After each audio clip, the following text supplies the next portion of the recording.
नमस्कार, आप देख रहे हैं के न्यूज। मैं हूं आपके साथ सूरी चौहान। जनहित में आपका स्वागत है। कहते हैं बिन पानी सब सून, क्योंकि पानी के बिना सब कुछ अधूरा होता है। शायद इस हकीकत से गाजियाबाद के खोड़ा कॉलोनी में रहने वाले लोगों से बेहतर और कौन समझ सकता है। करीब 12 से 14 लाख की आबादी और यहाँ पर पानी को तरस रहे हैं लोग। जनहित में हम पानी के तरसते हुए मुद्दे को लेकर हम जिक्र करेंगे, बात करेंगे, लेकिन इसी बीच दिल्ली से अहम खबर सामने आ रही है। इससे आपको रूबरू करा दें। दिल्ली से खबर, सांसद राहुल गांधी को चुनाव आयोग का नोटिस थमाया गया है। तो पीएम मोदी को पनौती बोलने वाले बयान पर यह नोटिस थमाया गया है। तो फिलहाल कांग्रेस सांसद राहुल गांधी की मुश्किलें कम होने का नाम नहीं ले रही हैं। चुनाव आयोग ने यह नोटिस थमाया है और जवाब तलब किया है। दिल्ली से हम खबर आपको बता रहे हैं। प्रधानमंत्री नरेंद्र मोदी को पनौती बोलने वाले बयान पर यह नोटिस थमाया गया है। तो बीजेपी ने चुनाव आयोग से इस बात की शिकायत की थी और इस शिकायत के बाद चुनाव आयोग ने यह नोटिस थमाया है। तो इस बयान को लेकर जवाब मांगा गया है।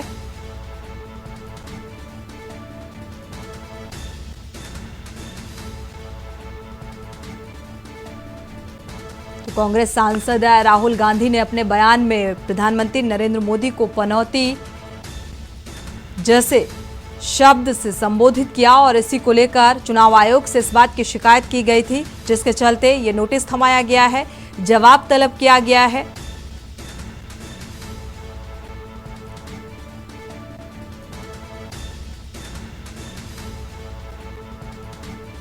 दिल्ली से अहम खबर आपको बता रहे हैं। फिलहाल राहुल गांधी की मुश्किलें कम होने का नाम नहीं ले रही हैं और इस नोटिस के जरिए जवाब मांगा गया है। तो अब राहुल गांधी को जवाब देना होगा कि किस आधार पर यह बयान दिया। प्रधानमंत्री नरेंद्र मोदी को पनौती बोलने वाले बयान पर यह नोटिस थमाया गया है।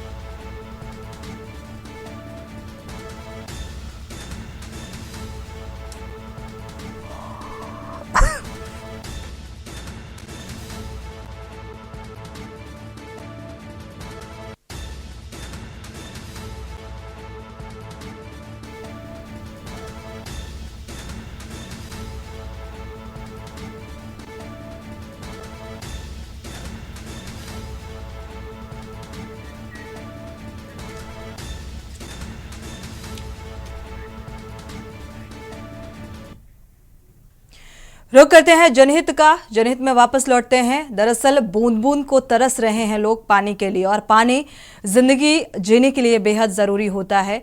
करीब 12 से 14 लाख की आबादी वाली कॉलोनी बीते कई सालों से जल का संकट का सामना यहां के रह रहे बासिंदों को करना पड़ रहा है। समस्या के समाधान के लिए पहले लोगों ने लोकल प्रशासन से मदद की मांग की, लेकिन इतनी बड़ी समस्या को लेकर किसी भी अधिकारी ने संजीदगी नहीं दिखाई। आखिरकार लोगों को अपनी बात सरकार तक पहुंचाने के लिए भूख हड़ताल का रास्ता इख्तियार करना पड़ा और तीन लोग बीते 13 दिनों से भूख हड़ताल पर बैठे हुए हैं, क्योंकि उन्हें पानी नहीं मिल पा रहा है और अब भूख हड़ताल। लेकिन अब तक इनकी आवाज सरकार तक नहीं पहुंच पाई है, जबकि प्रदेश सरकार लगातार अपने मातहतों को लोगों की समस्याओं को प्राथमिकता से दूर करने का बराबर निर्देश जारी करते रहते हैं। और इसके बावजूद प्रदेश की जनता को ऐसी समस्याओं से अक्सर जूझना पड़ रहा है। ऐसे में सरकार के बड़े बड़े दावे पूरी तरीके से फेल नजर आते हैं। पहले आपको रिपोर्ट दिखाते हैं, फिर इसके बाद दर्शकों की राय साझा करेंगे और चर्चा करेंगे। गाजियाबाद में पेयजल के लिए भूख हड़ताल, खोड़ा कॉलोनी में लातूर जैसे हालात। 13 दिनों से भूख हड़ताल पर बैठे हैं स्थानीय लोग। खोड़ा नगर पालिका क्षेत्र की आबादी 12 से 14 लाख। 2016 में खोड़ा कस्बा नगर पालिका घोषित हुआ। 800 से 1000 फुट तक नीचे जा चुका है भूजल का स्तर। स्थानीय जनता को खरीद कर पीना पड़ रहा है पानी। गाजियाबाद के खोड़ा कॉलोनी में लोग लंबे समय से पानी की समस्या से जूझ रहे हैं। यहाँ के लोगों को पीने का पानी खरीद कर पीना पड़ता है। अब यहाँ के स्थानीय लोग खोड़ा रेजिडेंट एसोसिएशन के बैनर तले प्रदर्शन कर रहे हैं। यहाँ के स्थानीय लोग कई बार इस समस्या को लेकर स्थानीय प्रशासन और नगर पालिका में शिकायत भी दर्ज करवा चुके हैं, लेकिन उन्हें अभी तक इसका समाधान नहीं मिला है। लिहाजा 13 दिनों से भूख हड़ताल जारी है। बता दें कि खोड़ा नगर पालिका, जिसकी आबादी 12 से 14 लाख है और इस कॉलोनी में लोगों को बसे करीब 40 साल हो गया है। 2016 में यह कॉलोनी नगर पालिका घोषित हुई, लेकिन अभी तक पानी की समस्या जस की तस बनी हुई है। बता दें कि यहाँ का भूजल का स्तर भी 800 से 1000 फुट तक नीचे जा चुका है और कई इलाकों में धरातल का पानी समाप्त ही हो चुका है। लोगों ने बताया कि उन्हें पीने का पानी खरीद कर पीना पड़ रहा है। खोड़ा रेजिडेंट एसोसिएशन के बैनर तले प्रदर्शन कर रहे लोगों का कहना है कि जब तक समस्या का समाधान नहीं होता तब तक धरना प्रदर्शन जारी रहेगा। दरअसल ये इलाका दिल्ली से महज 10 मिनट की दूरी पर स्थित है। यहाँ भूजल काफी नीचे पहुंच चुका है। बोरिंग करने पर रोक लगी हुई है। 12 लाख की आबादी वाला इलाका आज भी टैंकरों और डिब्बा बंद पानी के सहारे जीने को मजबूर है। हर चुनाव में यह समस्या बड़ा मुद्दा बनती है और चुनाव बीतते ही ये मुद्दा शांत हो जाता है। अब लोकसभा चुनाव नजदीक है। लोग इस उम्मीद में अनशन पर बैठे हैं कि शायद वोटों की खातिर हुक्मरान कुछ सुन लें। कस्बा खोड़ा में भूख हड़ताल 9 नवंबर से लगातार चल रहा है। बता दें कि मेरठ दिल्ली एक्सप्रेस वे के बाएं तरफ कस्बा खोड़ा पड़ता है। यह करीब 14 किलोमीटर एरिया में फैला हुआ है। गाजियाबाद जिले की नगर पंचायत खोड़ा के एक तरफ नोएडा और दूसरी तरफ दिल्ली बसा हुआ है। खोड़ा का कुछ इलाका हिंडन नदी के खादर क्षेत्र से भी सटा हुआ है। बता दें कि जल स्तर नीचे जाने के मद्देनजर सरकार ने इस इलाके को डार्क जोन में घोषित किया हुआ है। जो पुराने नलकूप या नल हैं उनमें भी साफ पानी नहीं आता है। खोड़ा में हर घर में नल नहीं है और सार्वजनिक हैंडपंप बेहद कम है। पानी भरने के लिए लाइन लगती है। पेयजल के अस्थायी समाधान के लिए खोड़ा नगर पालिका ने पिछले दिनों 70 टैंकर खरीदे थे। 5 अप्रैल 2023 को सांसद जनरल बीके सिंह ने इन्हें हरी झंडी दिखाकर रवाना किया था। इन टैंकरों से सुबह शाम 2 वक्त गंगा जल आपूर्ति हो रही है। हर परिवार को नियमित 200 लीटर पानी दिया जा रहा है। हालांकि यह व्यवस्था कारगर नहीं है। उन परिवारों को दिक्कत ज्यादा होती है जहां सदस्यों की संख्या ज्यादा है। बता दें कि खोड़ा में गंगा जल आपूर्ति के लिए जल निगम ने कुछ महीनों पहले PFR बनाई थी। इस रिपोर्ट के अनुसार खोड़ा में गंगा जल पहुंचाने के लिए दादरी के पास गंग नहर से पाइपलाइन के जरिए पानी लाना पड़ेगा। इसमें करीब 600 करोड़ रुपए की लागत बताई गई। हालांकि ज्यादा बड़ा एस्टीमेट होने की वजह से यह योजना अब तक परवान नहीं चढ़ पाई है। जल संकट के मामले में खोड़ा की तुलना लातूर से की जा रही है। स्पेशल डेस्क के न्यूज इंडिया।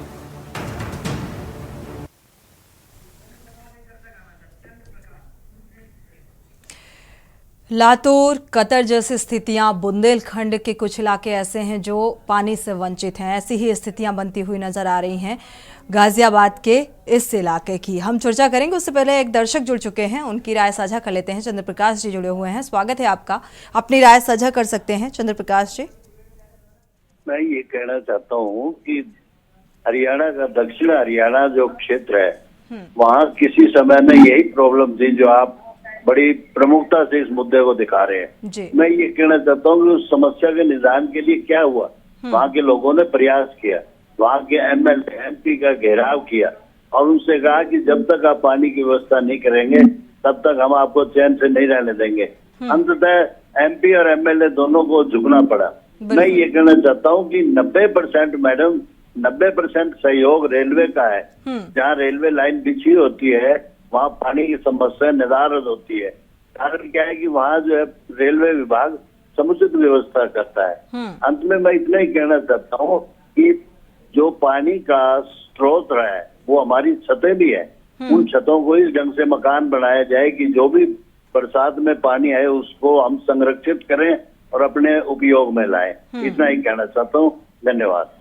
शुक्रिया हमारे साथ जुड़ने के लिए और राय साझा करने के लिए। दर्शकों की राय बेहद महत्वपूर्ण होती है और ये जो सामने आ रहा है कि बूंद बूंद यानी कि 14 लाख की आबादी है और 14 लाख की आबादी अब एक बूंद बूंद पानी के लिए तरस रही है और हालात बद से बदतर होते हुए नजर आ रहे हैं। अभी तक क्या था कि लोगों को लग रहा था, क्योंकि लगातार योजनाओं का जिक्र करें या लगातार जिस तरीके से मांग की जा रही थी कि पानी की भरपाई की जाए, पानी उपलब्ध कराया जाए, लेकिन अब सवाल ये है कि पानी कैसे उपलब्ध होगा। ये लोग खरीद कर पानी पीने को मजबूर हैं और अब भूख हड़ताल पर 3 लोग जो हैं वो भूख हड़ताल पर बैठ गए हैं। एक तो पानी की किल्लत और ऊपर से अब भूखे रहकर पानी की मांग की जाती है, क्योंकि पानी बेहद जरूरी है। वो कहते हैं ना, पानी बिन सब सुना। तो ऐसी ही स्थितियां यहां पर बनती हुई नजर आ रही हैं और इसी को लेकर आज हम चर्चा करेंगे और दर्शकों की राय साझा करेंगे।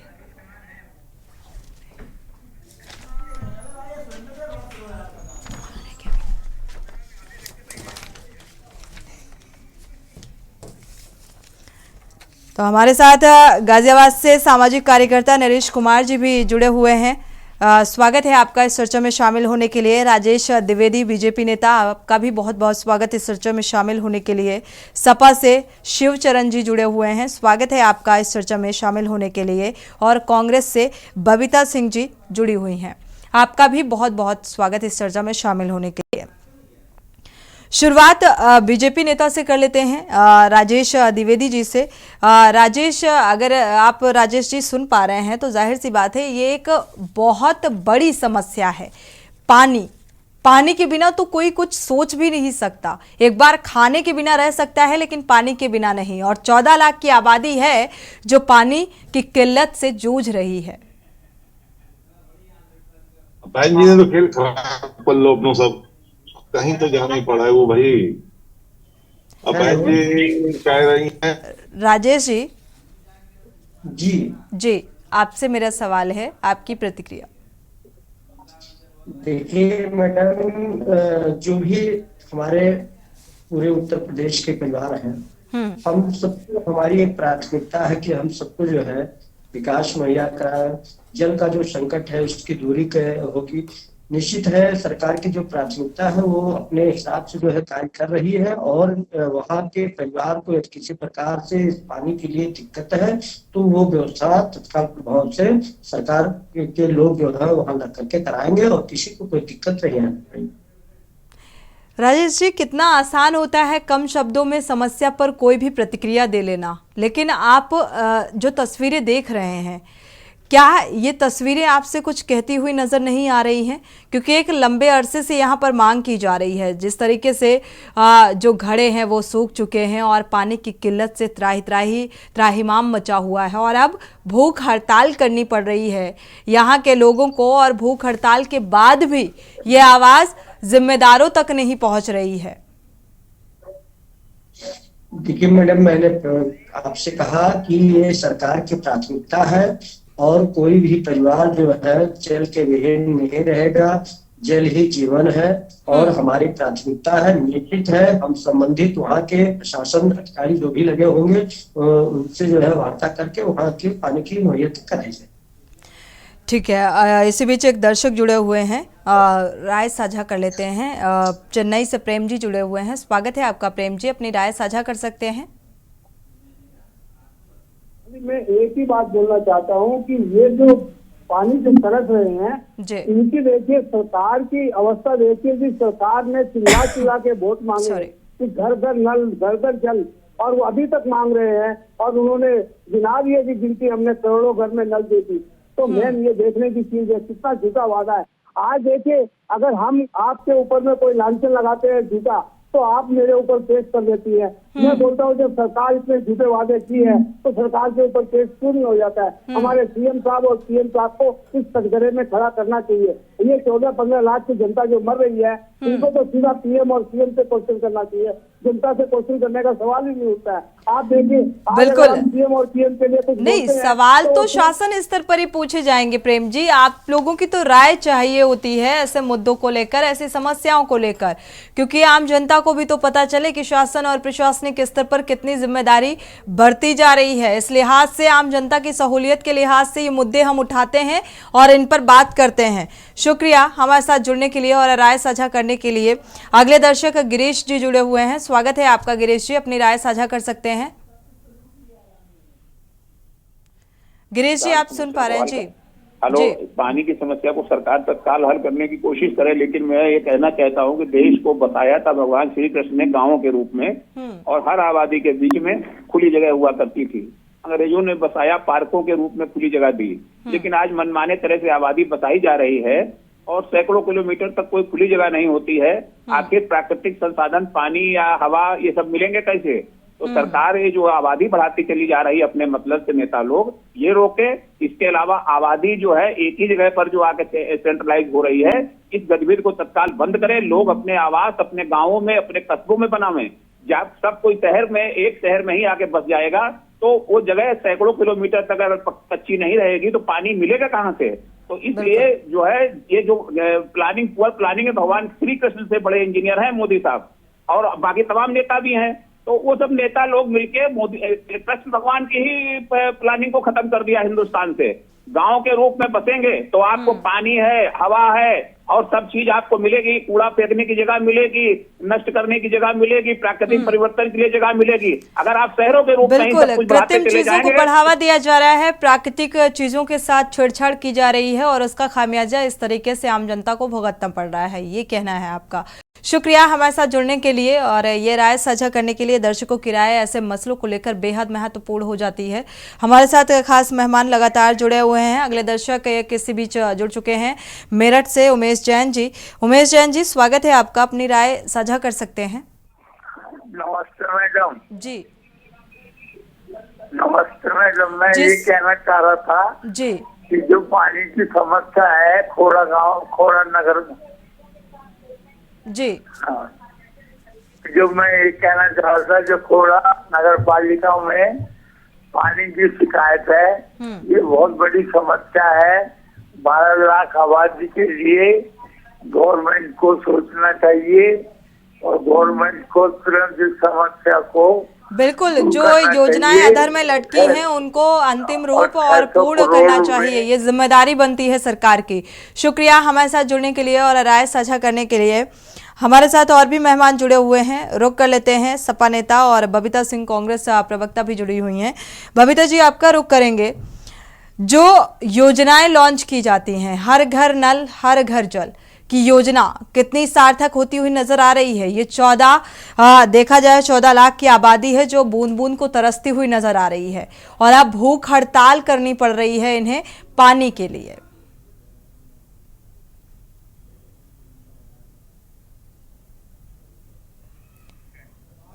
बबीता जी सुन पा रही हैं आप?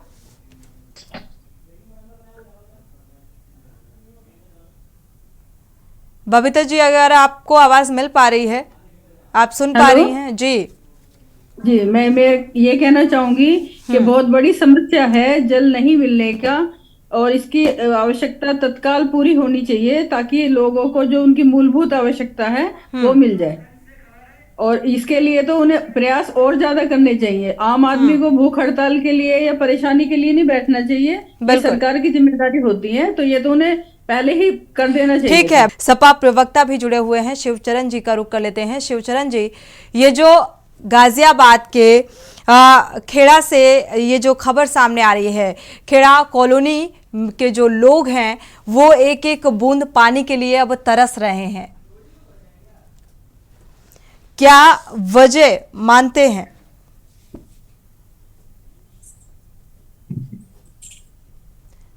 अनम्यूट कर लीजिए। नहीं जी आई आवाज? जी सुन पा रहे हैं। समाजवादी पार्टी की उत्तर प्रदेश में जब सरकार हुआ करती थी तो इन सब चीजों पे बड़ा गहनता से ध्यान दिया जाता था। और मैं तो एक उदाहरण ये देना चाहता हूँ, किसी मरीज को अगर एक बीमारी हो फिर उसे दूसरी बीमारी घेरती है, फिर तीसरी घेरती है, ऐसे वो बीमारी से ऐसे घिर जाता है, फिर उसके अंतिम दिन आ जाते हैं। ऐसे ही ये अंतिम दिन सरकार के चल रहे हैं। कहीं पे लूट हो रही है, कहीं डकैती हो रही है, कहीं बलात्कार हो रहे हैं, कहीं पुलिस एनकाउंटर के नाम पे मार रही है, कहीं दिन दहाड़े मार रही है, कहीं किसी को खाना नहीं मिल रहा है, पानी नहीं मिल रहा है। तो इस सरकार में ये सब चीजें इसलिए हो रही हैं क्योंकि आने वाला समय अब इनका खतरे में है। अब इनकी सरकार जा रही है, इसलिए प्रकृति भी इनके साथ धोखा कर रही है। बिल्कुल, और ठीक चुनाव से पहले इस तरीके की जो स्थितियां बनती हुई नजर आ रही हैं, ये काफी नुकसानदेह साबित हो सकती हैं, क्योंकि आम जनता जो है वो उसको जिस मुद्दे के आधार पर वो वोटिंग करती है, या हमारे जो देखा जाए ये नेता होते हैं जब जनता के बीच जाते हैं तो इसी तरीके के मुद्दे लेकर जाते हैं कि इन्हीं मुद्दों के आधार पर चुनावी मैदान में वो नजर आते हैं, दावे और वादे करते हुए नजर आते हैं। यहाँ पर राजेश जी ध्यान से सुनिएगा, क्योंकि अब इलेक्शन दूर नहीं है। अगर 2024 का जिक्र किया जाए तो ये दूर नहीं है। हमारे साथ सामाजिक कार्यकर्ता भी जुड़े हुए हैं, उनकी प्रतिक्रिया भी साझा कर लेते हैं। नरेश कुमार जी, एक एक बूंद पानी के लिए तरसते हुए लोग अब नजर आ रहे हैं। जो दावे और वादे इन आम जनता से किए गए या जिस योजना का जिक्र किया गया, वो योजना भी अधर में लटकती हुई नजर आ रही है, क्योंकि अगर इसमें काम किया जाता तो आज हर घर नल और हर घर जल पहुंच चुका हो। नरेश कुमार जी का रुख कर लेते हैं, सामाजिक कार्यकर्ता हैं। नरेश कुमार जी, ये जो स्थितियां बनती हुई नजर आ रही हैं, या ये कहें जो पानी की किल्लत नजर आ रही है, क्या सरकार को ये किल्लत दिखाई नहीं दे रही है? क्योंकि 13 दिन का वक्त बीत चुका है भूख हड़ताल करते करते। लेकिन और जिस तरीके से हमारे साथ बीजेपी के प्रवक्ता जुड़े हुए हैं राजेश द्विवेदी जी, उनका कहना है कि जल्द ही इस समस्या का निस्तारण किया जाएगा। राजेश जी, आपका रुख करेंगे क्योंकि आपकी बात अधूरी रह गई थी, और इस मामले में अगर देखा जाए तो क्या लगता है अब इस समस्या का निदान जल्द से जल्द हो सकेगा? देखिए, भारत के यशस्वी प्रधानमंत्री माननीय श्री नरेंद्र मोदी जी ने जो है हर परिवार के लिए जो है जल की योजना जो चलाई है वो निश्चित है, उसकी व्यवस्था सुचारू रूप से कार्य कर रही है। लेकिन मान लिया जाए किसी क्षेत्र में यदि किसी कारणवश में वहां संबंधित अधिकारी या ठेकेदारों की कमी के कारण ऐसी नहीं हो पाई है तो जल्दी उन लोगों के खिलाफ भी जांच कराई जाएगी, क्यों नहीं हुआ, और उनके खिलाफ कड़ी से कड़ी कार्रवाई की जाएगी। बिल्कुल, इसमें जैसा कि हमारे साथ सामाजिक कार्यकर्ता जुड़े हुए हैं, नरेश कुमार ने भी इस बात का जिक्र किया कि जो स्थानीय जिला प्रशासन है उसकी भी तो जिम्मेदारी है किस तरीके से रिपोर्ट तैयार करके शासन स्तर पर भेजी जाती है। क्या उसे ये सारी दिक्कतें, ये आम जनता की समस्याएं नजर नहीं आ रही या नजरअंदाज किया जा रहा है? क्योंकि ये बेसिक और मूलभूत समस्या है। वही मैं कह रहा हूँ मैडम, उत्तर प्रदेश के सभी मुख्यमंत्री पूज्य योगी आदित्यनाथ जी ने इसको जो है संज्ञान में जरूर लिया है और तत्काल प्रभाव से इस पे कार्रवाई होगी। मैं आपसे कहना चाहता हूं मैडम कि अभी समाजवादी पार्टी के प्रवक्ता माननीय श्री शरण कश्यप जी बोल रहे थे कि देखिए समाजवादी पार्टी की सरकार थी तो गुंडई नहीं हो रही थी। अब कौन बताए तो जो है किस प्रकार से गुंडई चरम सीमा पे थी, बहन बेटियों की इज्जत लूटी जाती थी। यदि यह सरकार में रहते हुए गाजियाबाद में जलकल की व्यवस्था के लिए निदान किए होते तो शायद आज जो है उत्तर प्रदेश की सरकार को जो है इस योजना को लाना नहीं पड़ता। लेकिन इन्होंने कभी सोचा नहीं कि वहां की क्षेत्र की जनता की पेयजल की समस्या होगी, ये इन्होंने कभी नहीं सोचा, ना कभी इन्होंने कोई काम किया। इन्होंने तो केवल गुंडा माफिया उन लोगों को पाला, गुंडा माफियाओं को टिकट दिया और जो है सरेआम बहन बेटियों की इज्जत लूटी जाती थी। कभी इन्होंने विकास किया नहीं, और ना ये तो राजेश जी, तो ये भी तो विकास को नहीं दर्शाता है ना। अगर विकास होता तो आज मुझे लगता है ये दिक्कतें सामने नहीं आती और यहाँ की जनता संतुष्ट होती है इस विकास से। मैंने कहा कि सरकार, यदि इनकी सरकार थी, इस सरकार पे जो है काम किए होते तो शायद ऐसी घटनाएं होती। अभी तो आपकी सरकार है ना, अभी तो आपकी सरकार है राजेश जी। मैडम हम कर रहे हैं ना, मैंने वही कहा कि हमारी भारतीय जनता पार्टी की सरकार और मुख्यमंत्री पूज्य योगी आदित्यनाथ जी संज्ञान में लेकर के भारत के सभी प्रधानमंत्री नरेंद्र मोदी जी की जो सरकार की योजना है उसको धरातल पर जो है उतारने का काम कर रहे हैं। शिवचरण जी का रुख करेंगे, इसके बाद फाइनल कमेंट नरेश कुमार जी से लेंगे। शिवचरण जी, अगर देखा जाए जिस तरीके से राजेश जी कह रहे हैं कि पूर्ववर्ती सरकार, अगर समाजवादी पार्टी के कार्यकाल का जिक्र किया जाए तो इन्होंने कोई भी विकास का काम नहीं किया। खैर वो पूर्ववर्ती अब जब नहीं किया था तभी जनता ने नकारा, लेकिन मौजूदा वक्त में आपकी सरकार है और इस तरीके की स्थितियां बनती हुई नजर आ रही हैं, इसको लेकर आप क्या कहेंगे? और जो आश्वासन देते हुए नजर आ रहे हैं कि समस्या का निदान जल्द से जल्द होगा। क्या कुछ उम्मीद? अनम्यूट करिएगा।